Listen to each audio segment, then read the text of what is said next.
কলকাতা তথা ওয়েস্ট বেঙ্গলে আপনি যদি ওয়াগানার গাড়ির অনরোড প্রাইস দেখেন তাহলে তার যে বেস মডেলটা আছে সেটার দাম শুরু হয়ে যাচ্ছে 5,78,000 টাকা থেকে।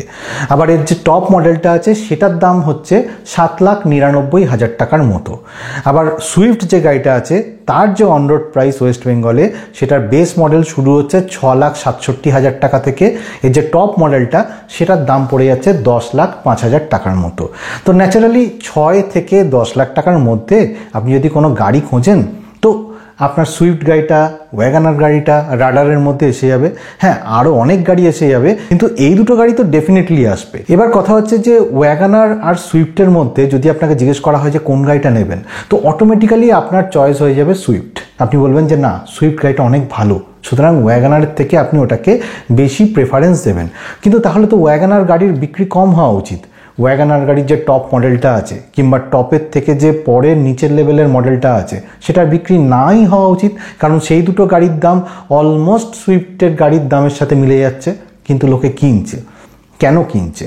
আজকে ভিডিওতে এটাই আলোচনা থাকবে যে ওয়াগানারের কি স্পেসিফিকেশান সুইফটের রেসপেক্টে, আর কোন ক্ষেত্রে ওয়াগানার এগিয়ে, কোন ক্ষেত্রে সুইফট এগিয়ে। কারণ আপনার রিকোয়ারমেন্টটা বুঝেই এই ভিডিওটা করা হচ্ছে। যেমন ধরুন না, প্রথমেই এর সাইজ সম্পর্কে আলোচনা করব। সাইজটার দরকার নেই, কিন্তু ভিডিওর একটা জায়গায় গিয়ে এই সাইজটার দরকার হয়ে পড়বে।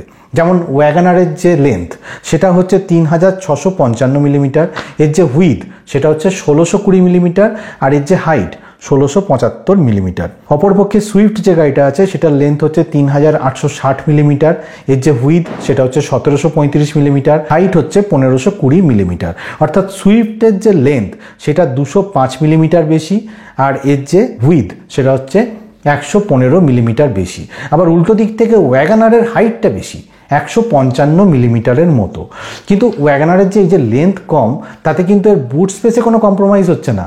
অর্থাৎ ওয়াগানারের যে বুট স্পেস সেটা হচ্ছে 341 লিটারের মতো। অপরপক্ষে সুইফটের যে বুট স্পেস সেটা হচ্ছে 265 লিটারের মতো। অর্থাৎ 76 লিটারের মতো বেশি বুট স্পেস রয়েছে ওয়াগানারের ক্ষেত্রে। আবার ওয়াগানারের হাইট বেশি হওয়ার জন্য একটা সুবিধেও রয়েছে। ওয়াগানারে আপনি যদি পেছনের সিটে বসেন বা সামনের সিটেও বসতে পারেন, পেছনের সিটে বসলে আপনার গাড়িটা অনেকটা বেশি রুমিয়ার মনে হবে, মানে অনেকটা বেশি কেবিন স্পেস বলে মনে হবে। কিন্তু সুইফটের ক্ষেত্রে অতটা মনে হবে না, মনে হবে কিন্তু অতটা নয়। এবার চলে আসি গ্রাউন্ড ক্লিয়ারেন্সে। ওয়াগানারের যে গ্রাউন্ড ক্লিয়ারেন্স সেটা হচ্ছে 165 মিলিমিটারের মতো, সুইফটের আবার গ্রাউন্ড ক্লিয়ারেন্স হচ্ছে 163 মিলিমিটারের মতো। অর্থাৎ দুটোরই গ্রাউন্ড ক্লিয়ারেন্স অলমোস্ট সমান, কিন্তু একটা পার্থক্য আছে। কারণ ওয়াগানারের যে হুইল বেস সেটা হচ্ছে 2435 মিলিমিটারের মতো, আর সুইফটের যে হুইল বেস সেটা হচ্ছে 2450 মিলিমিটারের মতো। অর্থাৎ সুইফটের যে হুইল বেস সেটা 15 মিলিমিটারের মতো বেশি। অর্থাৎ ওয়াগানারের দুটো চাকা কাছাকাছি আছে, আর তার জন্যে গ্রাউন্ড ক্লিয়ারেন্সে একটা অ্যাডভান্টেজ তো কিছু মাত্রায় হয়ই। এবার সরাসরি চলে আসি ফুয়েল ট্যাঙ্ক ক্যাপাসিটিতে।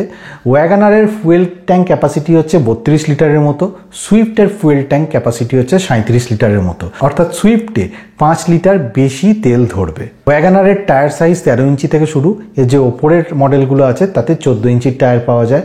আবার সুইফটের যে বেস মডেল আছে তাতে 14 ইঞ্চির টায়ার পাওয়া যায়, ওপরের দিকের মডেলগুলোতে 15 ইঞ্চি টায়ার পাওয়া যায়। অর্থাৎ টায়ারগুলো সুইফটে একটু হলেও বড়। ওয়াগানারের যে টার্নিং রেডিয়াস সেটা হচ্ছে 4.7, আর সুইফটের যে টার্নিং রেডিয়াস সেটা হচ্ছে 4.8। হ্যাঁ, 0.1 মতো বেশি, কিন্তু তাতেও ওয়াগানারের একটা সুবিধে আছে। কোনো ছোট জায়গার মধ্যে ইউটার্ন নেওয়ার জন্যে কিংবা শহরে পার্কিং করার জন্যে সুইফট গাড়ির থেকে ওয়াগানার গাড়িতে বেশি অ্যাডভান্টেজ আছে। এবার চলে আসি ক্র্যাশ টেস্ট রেটিংয়ে। ওয়াগানার 2023 সালে একবার ক্র্যাশ টেস্ট রেটিং হয়েছিল, তাতে 1 স্টার পেয়েছিল অ্যাডাল্ট অকুপেন্সিতে, আর চাইল্ড অকুপেন্সিতে 0 স্টার রেটিং পেয়েছিল। বডি শেল আনস্টেবল হয়েছিল, ইলেকট্রনিক স্টেবিলিটি কন্ট্রোল ছিল না ওই গাড়িতে, আইসোফিক্স ছিল না।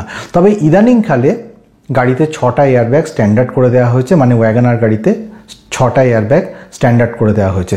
তার জন্য আজকের ডেটে যদি কোনো টেস্ট হয়, ক্র্যাশ টেস্ট হয়, তাহলে ক্র্যাশ টেস্ট রেটিংটা কিন্তু আমার মনে হয় 1 স্টারের থেকে বেটার হবে। অপরদিকে সুইফটের ইউরো এনসিএপি ক্র্যাশ টেস্ট হয়েছিল আর এএনসিএপি ক্র্যাশ টেস্ট হয়েছিল। দুটো ক্র্যাশ টেস্টেই কিন্তু 3 স্টার পেয়েছিল। হ্যাঁ, এটা বলে নেওয়া দরকার যে এএনসিএপি যে ক্র্যাশ টেস্টটা সেটা আগস্ট 2025-এর পরে যে সমস্ত গাড়িগুলো আছে, মানে যেগুলো অস্ট্রেলিয়া বা নিউজিল্যান্ডের জন্য তৈরি করা হয়েছে, সেই সমস্ত গাড়িগুলো ক্র্যাশ টেস্ট হয়েছিল, সেটা 3 স্টার রেটিং পেয়েছে।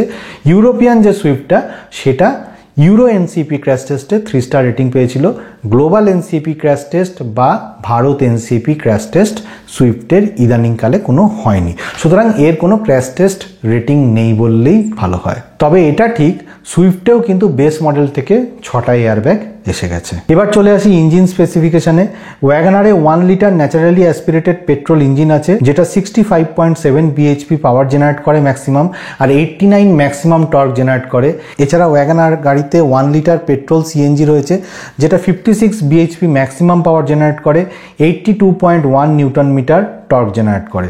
1.2 লিটারের যে ন্যাচারালি অ্যাসপিরেটেড পেট্রোল ইঞ্জিনটা আছে, যেটা ওয়াগনারের ওপরের দিকের মডেলগুলোতে আছে, সেটা ম্যাক্সিমাম 88.5 বিএইচপি পাওয়ার জেনারেট করে আর maximum 113 newton metre torque generate করে থাকে। অপরদিকে সুইফটের যে 1.2 লিটারের 3 সিলিন্ডার পেট্রোল ইঞ্জিনটা আছে, সেটা ম্যাক্সিমাম 80.46 বিএইচপি পাওয়ার জেনারেট করে আর ম্যাক্সিমাম টর্ক জেনারেট করে 111.7 নিউটন মিটার। এর যে 1.2 লিটারের পেট্রোল উইথ সিএনজিটা আছে, সেটা 68.8 বিএইচপি ম্যাক্সিমাম পাওয়ার জেনারেট করে, 102 newton metre maximum torque generate করে থাকে। এবার চলে আসি এর ক্লেমড মাইলেজে। ওয়াগনারের 1 লিটারের যে ম্যানুয়াল ট্রান্সমিশনটা আছে, সেটার ক্লেমড মাইলেজ হচ্ছে 24.35 কিলোমিটার পার লিটার। 1 লিটারের যে পেট্রোল উইথ সিএনজিটা আছে, সেটার মাইলেজ হচ্ছে ক্লেমড 34 কিলোমিটার পার কেজির মতো, তবে এটা দেখা গেছে যে 28 কিলোমিটার পার কেজির মতো মাইলেজ এতে পাওয়া যায়।